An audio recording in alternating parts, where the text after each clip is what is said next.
Hi everybody, so that's the Moster 185 I bought, say 2012, so it's a Moster Classic. It's got the original exhaust. Well, it's not the original, previous model. It's been already welded 2 times. And the main problem with that engine is this. The crankshaft broke right off. So I bought this engine really cheap with the frame. The frame is a Parator SD2, so it's a Quebec-made pure motor. The original frame and motor, and it came with an APCO universal seat harness. Brand new carabiners. I've got loads of spare parts. Fix it up and then place my Russ 125 with this. So I'm gonna get a lot more power. Open this engine up and I'm gonna show you. Okay, so I just removed the cylinder head and I think that piston's done. Yeah, it really is. So that needs to be changed, but thankfully the cylinder is very nice. So very lucky.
Alright, so right now I'm having some difficulties removing the support, crankcase support, but I found a way to get them off is to use a socket extension to hit the bolts with the hammer. Vittorazi, no, actually it's Scout Aviation. They recommended to use a brass punch, but it didn't seem to work for me, so I'm using this.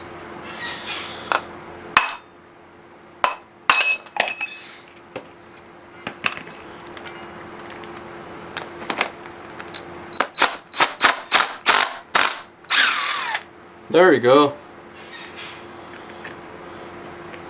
Now, there we go.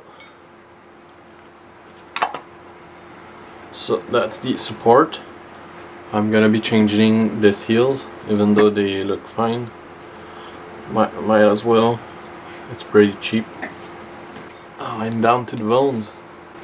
I guess now let's open the crankcase. Yeah, that's what I'm gonna do.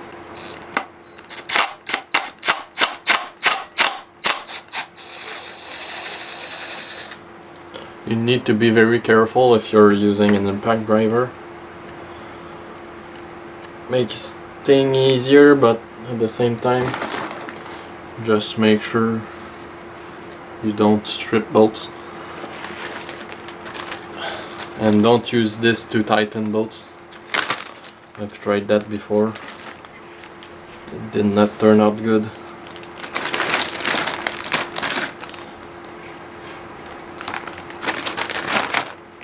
And currently I'm putting all my parts in Ziploc bags to keep track of everything. So I'm putting the bolts with the part and setting them aside so that I don't lose anything.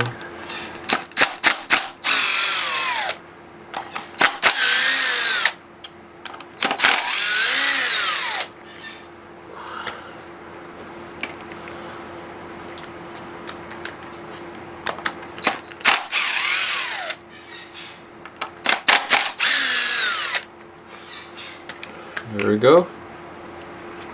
Now it's coming apart.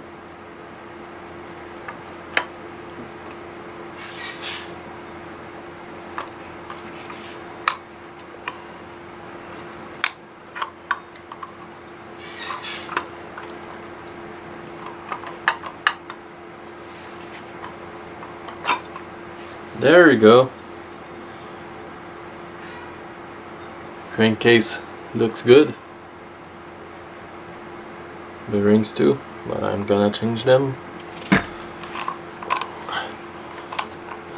So yeah, I'm using some towels to protect the crankcase.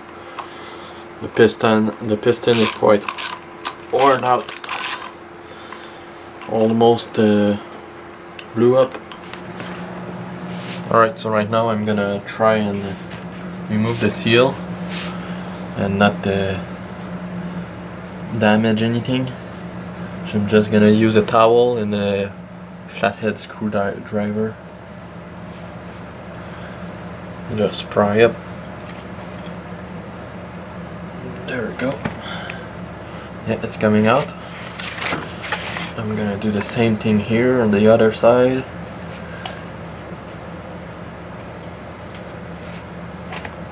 There you go. Seal is removed. And to remove the bearing, I'm gonna be using some heat. I don't have my propane torch with me, so I just decided to use a butane torch.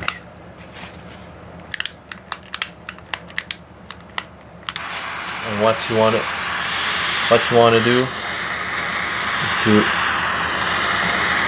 apply some heat around the bearing area. Be constant and be careful not to eat too much. Maybe just like apply it for 5 minutes and then the bearing should come out.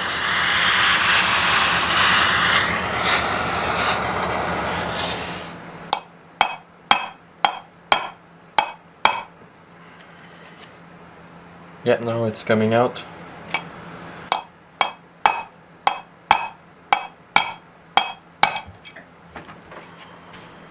Yeah.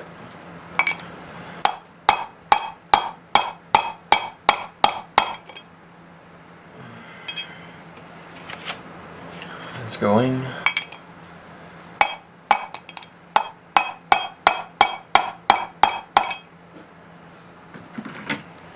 Actually, I'm gonna use an extension here.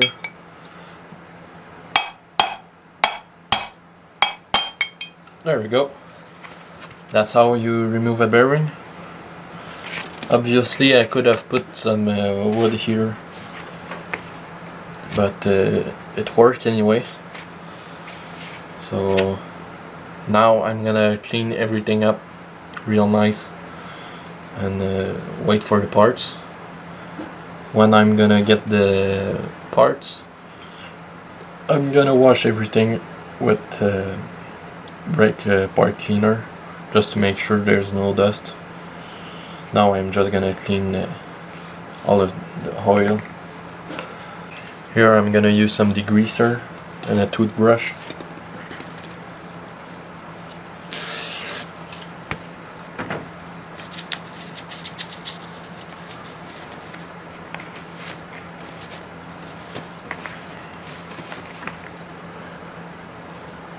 So like that, it's real clean.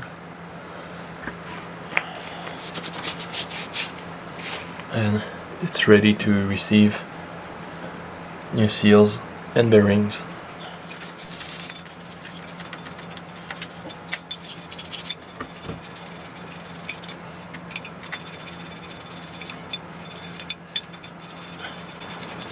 Yeah, the degreaser is quite effective at removing the old case sealer